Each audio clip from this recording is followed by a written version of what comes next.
Hello everyone. आज हम discuss करेंगे जो हमने अभी तक पढ़ा है फिफ्थ यूनिट में।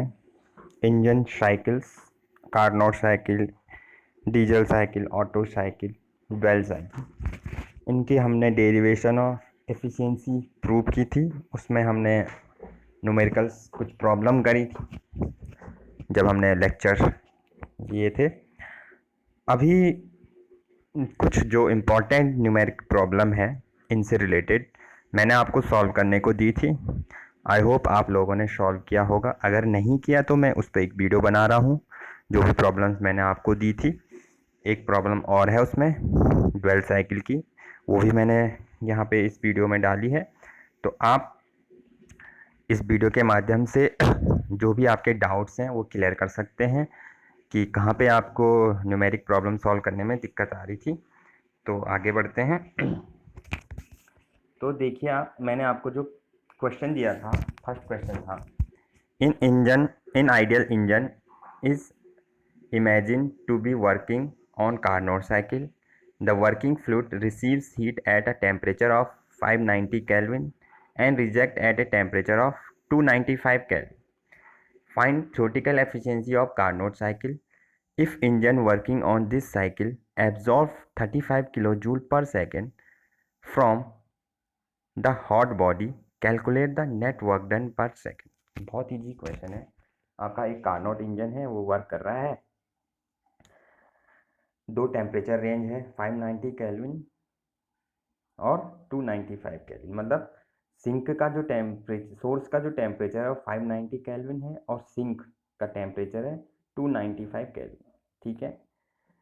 और इसकी थ्योरेटिकल एफिशिएंसी हमें निकालनी है। जो इसको हीट सप्लाइड हो रही है वो है 35 किलो जूल पर सेकेंड। तो वर्क डन भी आ जाएगा, एफिशिएंसी भी आ जाएगी। तो आप इसमें देख सकते हैं कि जो आपकी टेम्परेचर रेंज है उसके अकॉर्डिंग जो गिवन है क्वेश्चन में, एक तो एक टेम्परेचर ये है 590 केल्विन, दूसरा है 35 किलो जूल, ये हीट है, और एक temperature 295 kelvin.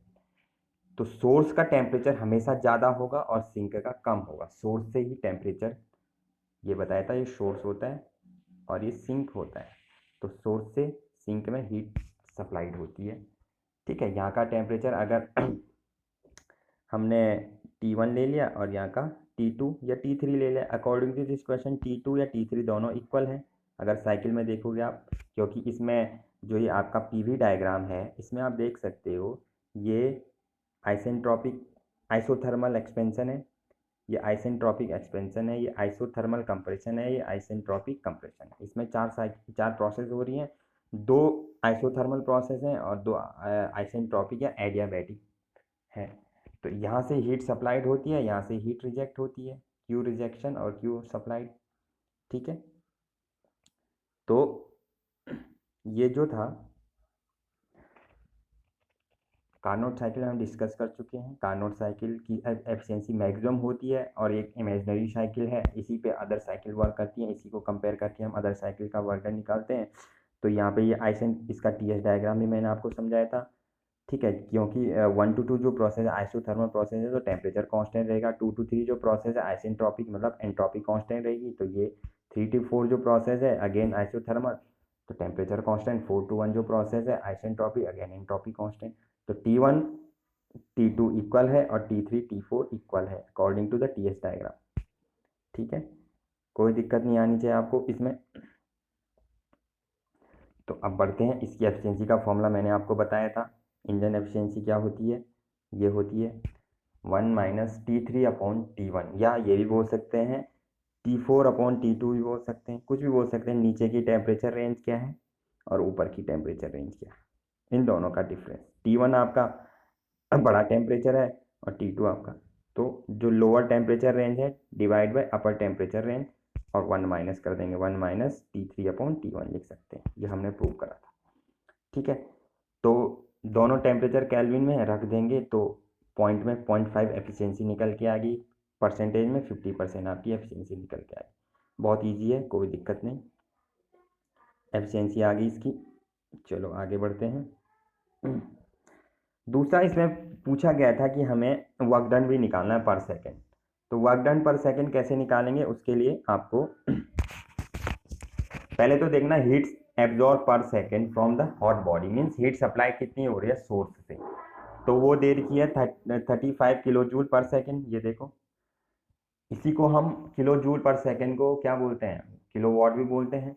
Joule per second what होता है तो किलो, यही पावर है आपकी। तो पावर भी बोल सकते हैं, हीट भी बोल सकते हैं। एफिशिएंसी का फॉर्मूला क्या है, in terms of work done and heat supplied, ये होता है एफिशिएंसी होता है work done upon heat supplied. Work done हमें निकालना है, हीट सप्लाइड हमें पता है और एफिशिएंसी पता है। तो क्या हो जाएगा, work done is equal to हो जाएगा एफिशिएंसी इंटू हीट सप्लाइड। तो ये मल्टीप्लाई कर दिया हमने, तो 70.5 किलो जूल पर सेकेंड आपका क्या आ गया, वर्क डन पर सेकेंड आएगा। यही आपकी पावर डेवलप भी कह सकते हैं कि इतनी इंजन ने पावर डेवलप करी। ठीक है, दोनों चीज़ें सेम है। अगर फॉर्मूला देखें वर्क डन पर सेकेंड को ही हम पावर डेवलप बोलते हैं। ठीक है, तो ये आपका पहला न्यूमेरिकल सॉल्व हो गया।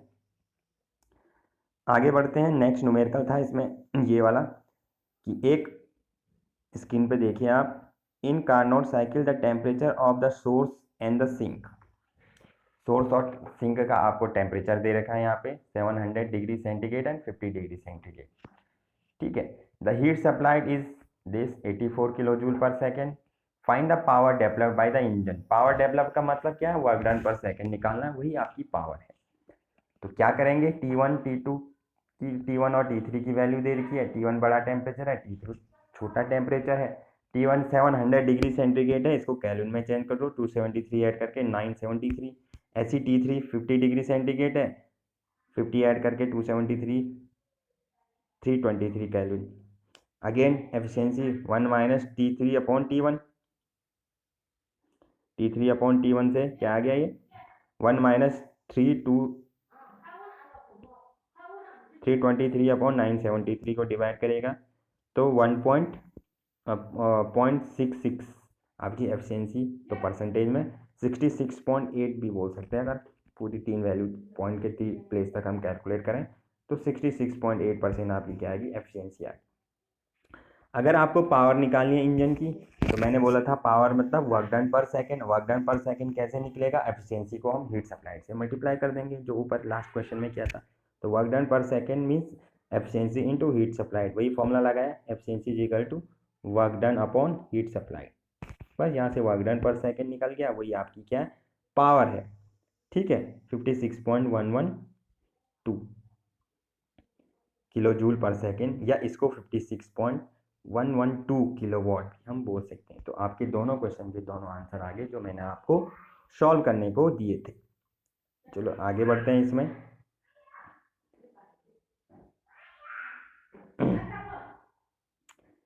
इसमें सेकंड पार्ट था, इसी क्वेश्चन में आप देखेंगे, अगर इफ द टेम्परेचर ये वाला of source is 500 degree centigrade and heat supplied and work done, heat supplied दे रखी है 420 kilo joule and work done दे रखा है 200 किलो जूल। ये दोनों चीज़ें हमें दे रखी है। तो फाइंड सिंक टेम्परेचर, हमें सिंक का टेम्परेचर निकालना है। सोर्स का टेम्परेचर यहाँ पे दे रखा है 500 डिग्री सेंटीग्रेड, हीट सप्लाइड और वर्क डन भी दे रखा है। तो अब हमें क्या निकालना है,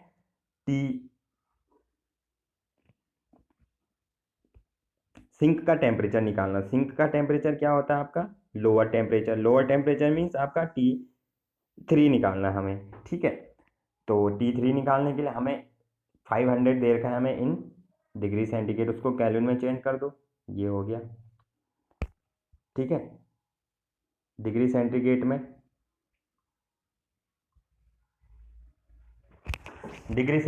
दे रखा है,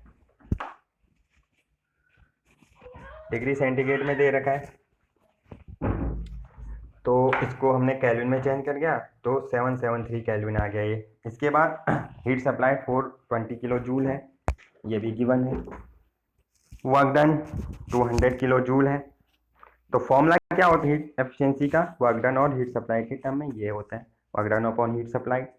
तो यहाँ से आपकी एफिशिएंसी आ गई 47.6% या 0.476।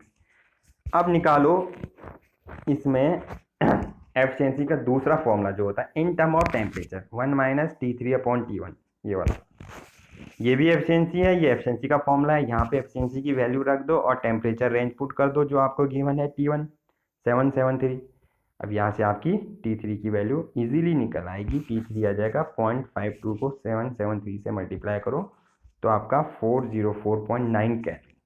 अगर आपको इसको डिग्री सेंटीग्रेड में निकालना है तो 273 इसमें से माइनस कर दो केल्विन में से, केल्विन वाला टेम्परेचर में से, तो आपका 132 डिग्री सेंटीग्रेड के आसपास आपकी वैल्यू आ जाएगी। तो इस तरीके से आपका दूसरे न्यूमेरिकल का सेकेंड पार्ट भी सॉल्व हो गया है। ठीक है, अब इसी में आगे बढ़ते हैं। एक मैंने और न्यूमेरिकल इसमें ऐड किया है, आप लोग इसको ध्यान से देखिए, इंपॉर्टेंट न्यूमेरिकल है कि एक इंजन वर्क कर रहा है ड्वेल कंबशन साइकिल पे, जिसको हमने कल पढ़ा था ड्वेल कंबशन साइकिल, उस पर वर्क कर रहा है हमारा इंजन, और उसका हमें प्रेशर रेशियो दे रखा है 1.41, diameter of cylinder is 200 mm, stroke 420 mm, मतलब लेंथ है वो, स्ट्रोक लेंथ है 420 mm। अगर हमारा कंप्रेशन रेशियो 13.5 है और कट ऑफ जो हो रहा है हमारा 5% ऑफ स्ट्रोक, मतलब जो लेंथ है उसके 5%, स्ट्रोक का 5% पे हमारा कट ऑफ हो जा रहा है, मीन्स कट ऑफ हो जा रहा है, मीन्स आपका हीट सप्लाई रुक जा रही है। तो determine the air standard efficiency of the engine, engine की हमें एयर स्टैंडर्ड एफिशिएंसी बतानी है। इजी क्वेश्चन है, थोड़ा सा इसमें जो चीज़ समझने वाली है वो मैं आपको बता देता हूँ। ये आपकी साइकिल मैंने यहाँ पे ड्रॉ करी है। सबसे पहले देखिए, जो कल बताया 12 cycle, 1 to 2, 2 to 3, 3 to 4, 4 to 5 and 5 to 1। इसमें मैंने बताया था 5 प्रोसेस हैं, 5 प्रोसेस में से 2 एडियाबैटिक प्रोसेस हैं, एक आइसोथर्मल ये 2 कांस्टेंट वॉल्यूम प्रेशर है, कांस्टेंट वॉल्यूम प्रोसेस, और एक कांस्टेंट प्रेशर प्रोसेस, वो हम डिस्कस कर चुके हैं कल की क्लास में। 1 to 2 जो प्रोसेस है इसमें वो आपकी कांस्टेंट प्रेशर प्रोसेस है, ये वाली process constant pressure process. 2 to 3 process आपकी एडियाबैटिक एक्सपेंशन, आइसेंट्रोपिक प्रोसेस भी बोल सकते हैं।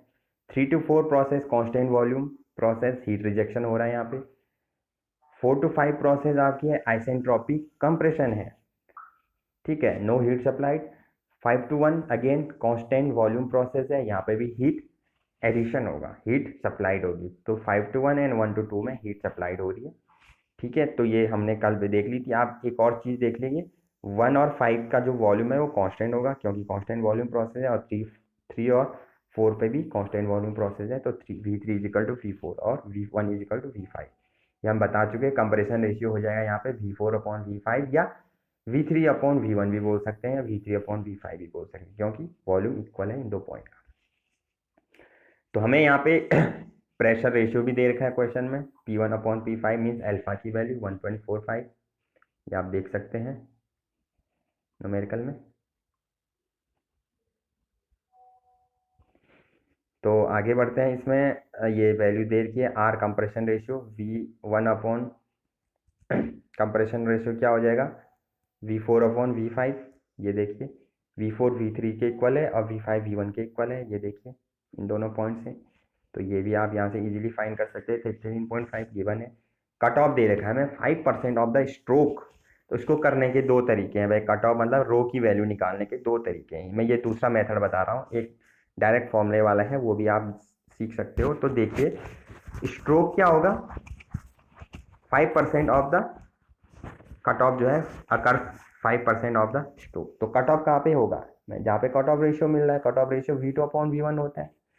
तो जो V2/V1 है वो 5% ऑफ द स्ट्रोक, ये कहने का मतलब है। तो V2 इजिकल टू हो जाएगा V2, यहाँ पे का वॉल्यूम, कट ऑफ यहीं पे रुक रहा, V1 में कितना आगे बढ़ रहा हो, V1 यहाँ से शुरू होगा, V1 से V2 तक, तो V2 जाते जाते V2 की वैल्यू अचीव करते करते वो V1 कहाँ तक पहुँचेगा, V1 प्लस उसमें कुछ और ऐड हो रहा है 5% ऑफ स्ट्रोक वॉल्यूम।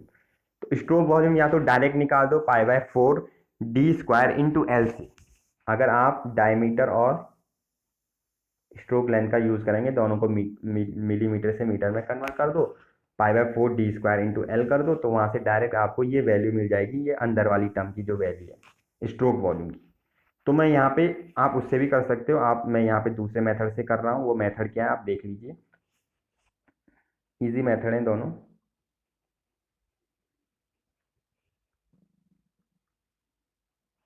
दोनों इजी मेथड है, आप देख सकते हो स्क्रीन पे।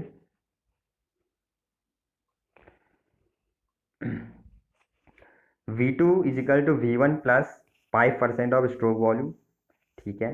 5% मतलब 0.05 इंटू वी स्ट्रोक वॉल्यूम मतलब V4 से V5 के बीच का डिफरेंस, वही स्ट्रोक है, यहीं पे कंप्रेशन हो रहा है। तो V4 माइनस V5 ये आ गया, या V2 is equal to V1 की वैल्यू यहाँ देखिए V5 के इक्वल है, ये देखिए, ठीक है, plus 0.05 into V4 minus V5। अब देखिए रो क्या होता है, रो में कट ऑफ होता है V2 upon V1, volume at the end of constant pressure process upon volume at the beginning of constant pressure process. V2 upon V1 है, और V1 किसके इक्वल है, यहाँ पे देखिए V5 के इक्वल है, तो रख दिया हमने, क्योंकि हमें V5 में वैल्यूज लानी है और कैलकुलेट, क्योंकि ये भी V5 में पूरी टर्म। तो V2 की ये वैल्यू यहाँ पे पुट कर दीजिए अपॉन V5, तो V5 कैंसिल हो जाएगा दोनों के डिवाइड में जाके, ये देखिए, ठीक है। उससे क्या हो जाएगा आपका, ये आ जाएगा एक्सप्रेशन, V5 डिवाइड में चला जाएगा, और हमें V4 अपॉन V5 ये टर्म अंदर पे मिलेगी, और इस टर्म को ही हम क्या कहते हैं, कंप्रेशन रेशियो। कंप्रेशन रेशियो हमें क्वेश्चन में गिवन है, ठीक है, कंप्रेशन रेशियो हमें क्वेश्चन में गिवन है, कितना है 13.5। तो V4 अपॉन V5 ही कंप्रेशन रेशियो है, वो वैल्यू हमने यहाँ पे पुट कर दी, स्क्रीन पे देखिए आप लोग, ये देखिए कंप्रेशन रेशियो 13.5 पुट कर दिया हमने, ये -1 कर दिया और मल्टीप्लाई कर लिया, तो रो आ गया हमारा डायरेक्ट 1.625।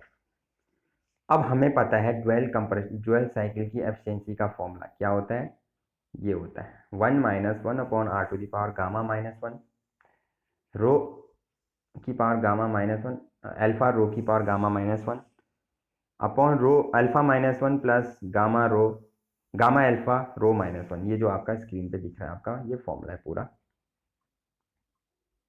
ये आप देख सकते हो। इस फॉर्मूले में हमें अल्फा रो और गामा और आर की वैल्यू नॉन है, वो सारी वैल्यूज पुट करो, और आप सारी वैल्यू पुट करके इजीली कैलकुलेटर से कैलकुलेशन करिए, स्टेप बाय स्टेप। ये कैलकुलेशन मैंने करी हुई है, आप भी करिए, और जैसे ही आप कैलकुलेशन करोगे, सॉल्व करोगे, तो गामा की वैल्यू 1.4 पुट करोगे, तो आपका लास्ट में जो सॉल्व करके वैल्यू आएगी वो है 1 माइनस दिस 0.3809, और उसको 1 से माइनस करके 0.619 मीन 61.9%। ये आपकी एफिशिएंसी निकल के आ गई। आप, मैं आपको PDF इसलिए नहीं भेज रहा हूँ अभी इस वीडियो की, मैं PDF भेजूंगा तो आप एज इट इज़ कॉपी करोगे उसको।